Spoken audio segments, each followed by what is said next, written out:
साधना के अनुभव 10वां अध्याय पृष्ठ क्रमांक 100 से पृष्ठ क्रमांक 102। तृतीय सुषुप्ति समाधि। इस तीसरी में तमोगुण प्रधान होता है, इसलिए यह गाढ़ निद्रा की सी एक अवस्था है। इसमें प्रवेश होते ही न तो लक्ष्य की कल्पना रहता है, न संस्कारों का मार्जन होता है, न कोई बाहरी कर्म और बाहरी ज्ञान रहता है। केवल एक अज्ञात की अवस्था शेष रहती है। इसमें मन कल्पना करना छोड़ देता है और बुद्धि निश्चेत हो जाती है। इसी को लय समाधि या शून्य समाधि भी कहते हैं। प्रथम में अनेक का त्याग करके मन एक पर आता है। द्वितीय में उस एक को भी अलग कर अंतरीय जगत के तमाशे देखता है और उथल पुथल में रहता है, और इस तृतीय में बिल्कुल स्थिर शांत हो जाता है। इसी को शास्त्रों में निरोधावस्था कहा है। यही मन का खाली होना कहलाता है। इसके पश्चात अब उपासना या दर्शन का नंबर आता है। योग विद्या आरंभ होती है। इसलिए महर्षि पतंजलि ने इसको योग नहीं बल्कि योग का साधन माना है।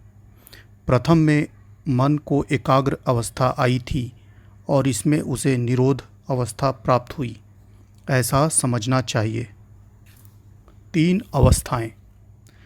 प्रत्येक वस्तु 3 हालतों से गुजरती हुई है। उत्पन्न हुई, ठहरी और लय हो गई। शब्द की भी यही 3 मंजिलें हैं।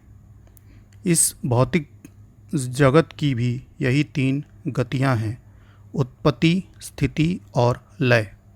होंठ खुले, शब्द का प्रथम मात्रा अ प्रकट हुई। उसने एक लाइन बनाई। वह सत, रज और तम की टक्कर से 3 भागों में विभक्त हो गई। यही द्वितीय मात्रा ऊ कहलाई। आगे होठ बंद हो गए। यही तृतीय मात्रा म हो गई। यहाँ ब्रह्म के मात्र 3 पाव समाप्त हो गए। अब कुछ शेष नहीं रहा। उत्पत्ति के समय आनंद था, बीच में चढ़ाव उतार और उथल पुथल रही, अंत में सब लय होकर शांत हो गई। यही इन 3 समाधियों की दशा है। यहाँ तक पहुँचा हुआ साधक मनोमय कोश के पार हो जाता है, ब्रह्म के 3 पदों के ऊपर चढ़ जाता है। आगे एक पाद, जिनको चौथी मंजिल कहना चाहिए, शेष रह जाता है। यह चौथा पाद अर्धमात्रा कहलाता है, जो मौक अक्षर के नीचे लगाया जाता है। यह क्या है, इसे भी संक्षेप में समझिए। तुम गाढ़ निद्रा में सोते हो। उस समय मन और इंद्रियों के व्यवहार रुक जाते हैं, परंतु जीवात्मा एक सूक्ष्म आनंद महसूस करता है, जिसको जागने के उपरांत वह वर्णन करता है। इसी तरह इस तीसरी समाधि में और सभी लुप्त हो जाता है, केवल आनंद का एक सूक्ष्म भास रहता है। यह त्रिगतित अवस्था कहलाती है। यही चौथा पाद है। इसको अर्धमात्रा कहा जाता है। ब्रह्म के 3 अवस्थाएं उत्पत्ति, स्थिति और प्रलय समाप्ति हो चुकी। दृश्य जगत लोप हो चुका। केवल निज सच्चिदानंद स्वरूप के भास रहा। इसी का नाम अर्धमात्रा है। तृतीय सुषुप्त समाधि और अर्धमात्रा के विषय में भी उपनिषद वर्णन करती है। सुषुप्त स्थान प्रज्ञो म करस्त्रित्या मात्र मतेर पीर्ते वार्वा मनोति ह वा इदं सर्वं पितश्च भवति एवं वेद। अमात्रश्चतुर्थ व्यवहार्य प्रपश्चोपशमः शिवोऽद्वैतम् एमोमकारम् आत्मैव संविशत्यामात्मनतमनम् एवं वेद एवं वेद। अर्थात सुषुप्ति में पहुंचा हुआ साधक जिसने मकार के इस तृतीय मात्रा को सिद्ध कर लिया है वह प्राज्ञ हो जाता है। लय होने से उस आनंद रूप का ज्ञान होता है। वह वैश्वनावार और तेजस से ऊंचा उसका ज्ञाता होता है। यह ब्रह्म का तीसरा पाद है। ब्रह्म का चौथा पाद अर्धमात्रा अपरिच्छिन्न और व्यवहार से रहित है।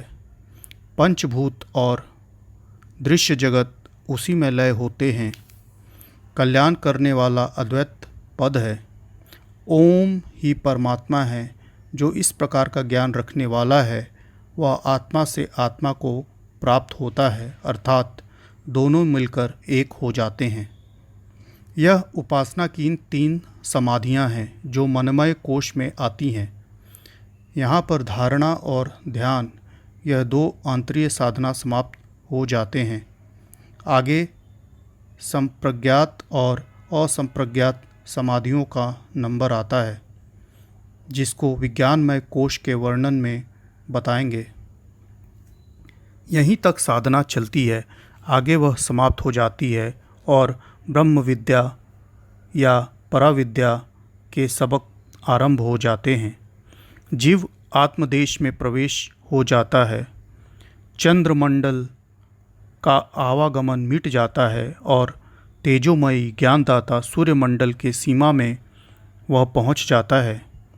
फिर वह साधकों की श्रेणी से निकल के सिद्ध बन जाता है। मरने के उपरांत यहाँ नौ लौट के सिद्धों के लोक में चला जाता है और वहाँ रहता हुआ माया के कारण वह महाकारण आवरणों, विज्ञान और आनंद को चीरता हुआ निर्वाण को प्राप्त हो जाता है। यह सब राजयोग की समाधियाँ कहलाती हैं जो हठ की समाधियों से ऊंची होती हैं। इनकी प्राप्ति के लिए किसी कठिन क्रिया या कठिन तप की आवश्यकता नहीं है।